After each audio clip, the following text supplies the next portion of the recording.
Perhaps you'll have heard of a maiden able to vanquish the swiftest of men in a foot race. This wasn't a fiction, for she overcame all contestants, nor could you say whether she deserved praise more for her speed or her beauty. She asked some god about husbands. A husband, he answered, is not for you, Atalanta. Flee from a husband.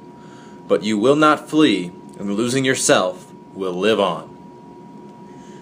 Frightened by his grim prediction, she went to the forest and lived there unmarried, escaping the large and persistent throng of her suitors by setting out cruel conditions. "You cannot have me," she said, "unless you outrun me. Come race against me.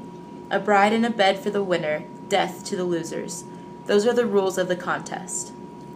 Cruel? Indeed, but such was this young maiden's beauty that a foolhardy throng of admirers took up the wager.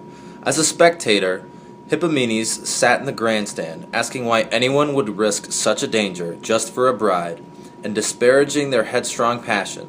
However, as soon as he caught a glimpse of her beauty, like mine or like yours would be if you were a woman, said Venus. Her face and her body both bared for the contest. He threw up both hands and cried out, "I beg your pardons, who only a moment ago disparaged your efforts, but truly I had no idea of the trophy you strive for." Praises ignited the fires of passion and made him hope that no young man proved to be faster than she was, and fear that one would be. Jealous, he asked himself why he was leaving the outcome of this competition unventured. "God helps those who improve their condition by daring," he said, addressing himself as the maiden flew by him. Though she seemed no less swift than a Scythian arrow, nevertheless he more greatly admired her beauty, and the grace of her running made her seem even more lovely. The breezes blew back the wings attached to her ankles, while her loose hair streamed over her ivory shoulders, and her brightly edged knee straps fluttered lightly. A roseate glow fanned out evenly over her pale, girlish body, as when a purple awning covers a white marble surface, staining its artless candor with counterfeit shadow. She crossed the finish line while he was taking it in, and Atalanta, victorious, was given a crown and the glory. The groaning losers were taken off, end of their story. But the youth, undeterred by what had become of the vanquished, stood on the track and fixed his gaze on the maiden. "Why seek such an easy victory over these sluggards? Contend with me," he said, "and if fortune makes me the winner, you will at least have been beaten by one not unworthy.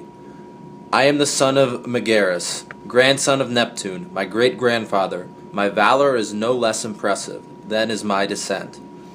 If you should happen to triumph, you would be famous for having beaten Hippomenes."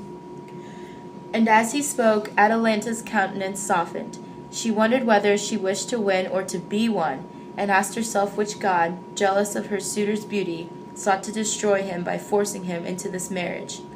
"If I were judging, I wouldn't think I was worth it, nor am I moved by his beauty," she said, "though I could be, but I am moved by his youth. His boyishness stirs me. But what of his valor, his mind so utterly fearless? What of his watery origins, his relation to Neptune? What of the fact that he loves me and wishes to wed me, and is willing to die if bitter fortune denies him?"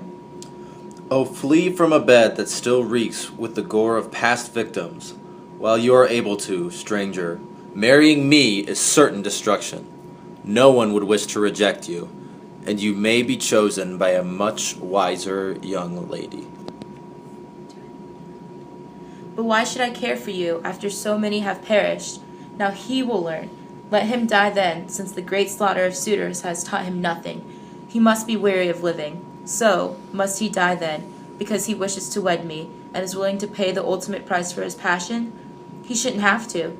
And even though it won't be my fault, my victory surely will turn the people against me."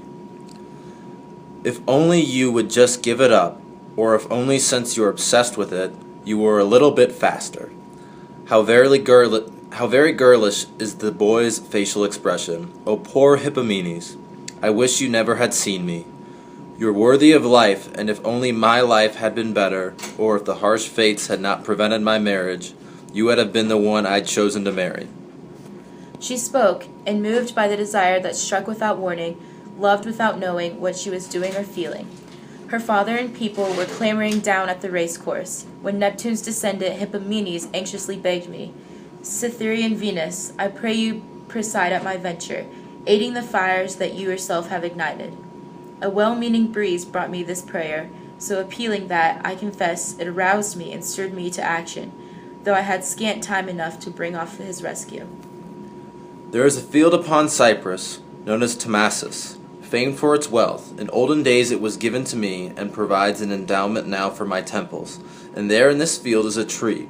Its leaves and its branches glisten and shimmer, reflecting the gold they are made of. Now, as it happened, I'd just gotten back from a visit, carrying 3 golden apples that I had selected, and showing myself there to Hippomenes only, approached him and showed him how to use them to advantage. Both of them crouched for the start. When horns gave the signal, they took off together, their feet barely brushing the surface. You would have thought that they were able to keep their toes dry while skimming over the waves, and could touch on the ripened heads of wheat in the field without bending them under. Cries of support and encouragement cheered on the young man. Now is the time, they screamed. Go for it, go for it. Hurry, Hippomenes. Give it everything that you've got now. Don't hold back. Victory. And I am uncertain whether these words were more pleasing to him or to his Atalanta, for often, when she could have very easily passed him, she lingered beside, her gaze full of desperate longing, until reluctantly sped ahead of his features.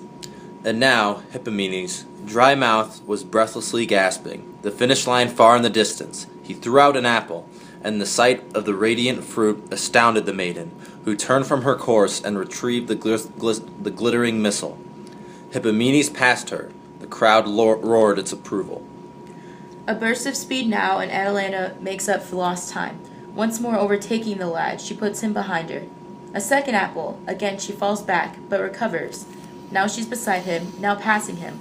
Only the finish remains. Now, O goddess, he cries, my inspiration, be with me. With all the strength of his use, he flings the last apple to the far side of the field. This will really delay her. The maiden looked doubtful about its retrieval. I forced her to get it, and add on its weight to the burden she carried. Time lost and weight gained were equal obstructions. The maiden, lest my account should prove longer than even the race was, took second place. The trophy bride left with the victor.